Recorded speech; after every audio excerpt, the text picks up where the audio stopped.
रमेश गांव की सड़क पर धूल उड़ाता हुआ चलता है। उसके फटे हुए जूते उसकी चमकदार, उत्सुक आंखों के बिल्कुल विपरीत हैं। अपनी किताब में खोया हुआ रमेश बच्चों के खेलने से बेखबर है। ज्ञान की उसकी प्यास बुझ नहीं सकती। पास के एक खेत में शंकर मेहनत करता है।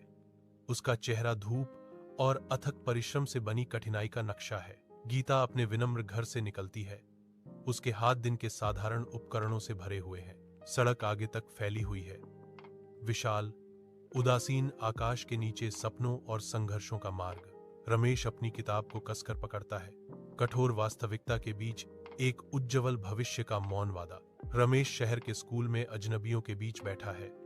उसकी आंखों में उत्साह और आशंका का मिश्रण है।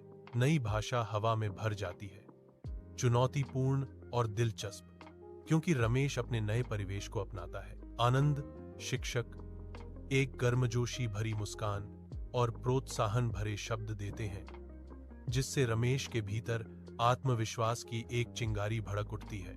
प्रेरित होकर रमेश उत्कृष्टता प्राप्त करने और अपनी प्रतिभा को विकसित करने की इच्छा से प्रेरित होकर अपने अध्ययन के प्रति समर्पित हो जाता है। दिन रात वह सीखने में डूब जाता है, अटूट दृढ़ संकल्प के साथ अपनी कक्षा में शीर्ष पर पहुंचने का प्रयास करता है।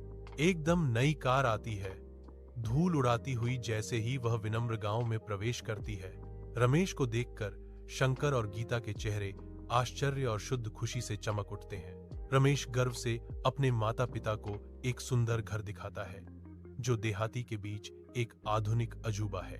गांव के बच्चे रमेश के चारों ओर इकट्ठा होते हैं। उनकी आंखें प्रशंसा और सपनों से भरी होती हैं। रमेश की उदारता चमकती है, क्योंकि वह एक स्कूल खोलता है, गांव के गरीबों को मुफ्त शिक्षा प्रदान करता है